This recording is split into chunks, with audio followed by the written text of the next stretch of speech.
we're all by nature, humans are by nature predominantly judgmental. And the reason why we're judgmental and critical of others is because we have to project onto them the things that are very wrong with our own soul. Mm-hmm. See what I mean? You view life through the lens of your own soul. Mm-hmm. So there's a relief that comes by projecting that onto others. It relieves you because you want to feel good about yourself, and the way you feel good about yourself is by making other people feel bad about themselves. That's terrible. You know, so you project that. That's where that spirit of judgment and being critical, you know what I mean? That's where it comes. But God is so different. You know why? Yeah. You know why God is so different? Because God sees the whole package. We only see part. Right. You know what I mean? The Bible says the heart is deceitfully wicked. Who can know it? So nobody was there when my dad kicked me out of the home, and I was barely a kid. You know what I mean? Yeah. And the whole village was mocking me because of the way I looked, and yet I maintained his integrity. You know what I mean? Nobody was there when my rich uncle and aunts from the U.S. came in and tried to persuade me to keep the Bible on the side so my daddy could, you know, finance my schooling, to kind of like pretend like I wasn't really all into God. You know what I mean? Yeah. And yet I looked them in the face and said, I'd rather die in the bush alone than make any form of pretense that I'm not fully sold for God. Nobody was there when my grandmother came and said, why don't you just slow down? Your faith is becoming really too radical for anybody to handle. And I looked at my grandmom and I said, Grandma, you know, I've gone too far to turn back now. Nobody was there when I went hungry for days and weeks and became the mocking stock of the whole village because they thought I'd gone crazy worshiping God. Nobody was there when it rained and I was more interested in covering my Bible. You know what I mean?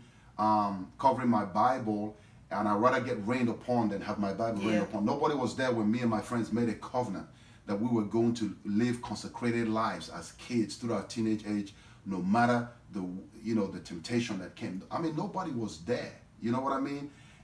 But these are the things that God sees. Right. You know what I mean? And even though a lot of that thing happened, you know, many years ago, God is not a forgetful God. He looks at that. You know what I mean? And all those things speak for you, even in your failures. All those things speak for you, even when you've had a shortcoming. Yeah.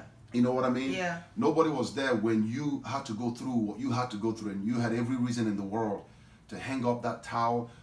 You came to a point where you felt you didn't even know if what you were doing had any impact, and you just did it out of obedience to God. You know what I mean? Nobody was there when, you know, you did it and didn't even see any fruit, but you had to keep doing it because it wasn't about the stuff. You know what I mean? So nobody knows your story better than God. They can look at it. You know what I mean? And just because there's a part of you now that they feel is not up to par, they use that little part and judge your whole life. And that's something? Yeah. But that's humans for you. You know what I mean? That's why I'm just glad that God is not man. Thank God. You know what I mean? And so, you know, a lot of people, they look at you on the surface, but they really don't understand how deep, how deep your like roots go. That lady that sang today, you know, she was selling her CDs.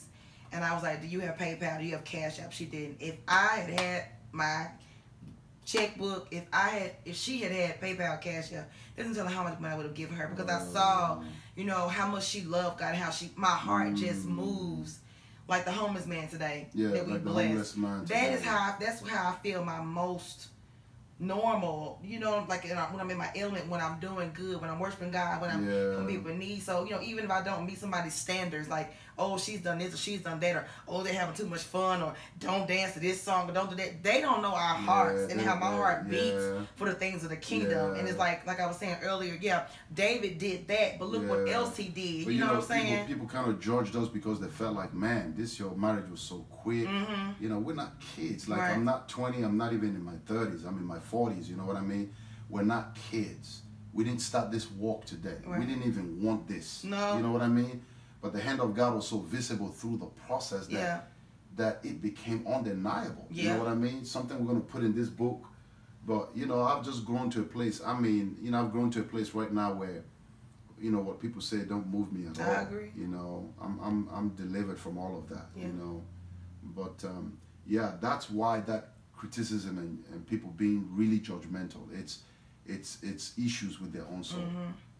You know what I mean? Yeah. They're not really happy that you are successful. They're not really happy that God is blessing you. Instead of rejoicing with you and saying, I'm next in line, you know, they're just like, oh, they're so happy. You know, they like it when you're miserable. Yeah. You know, and I got to say, even, you know, I always wondered, you know, even my ex, why she was happy when I wasn't happy. You know, she got happy because I wasn't happy. You know, it's just like, how do you do that? You know, like, honestly, you know, and, you know, but it is what it is.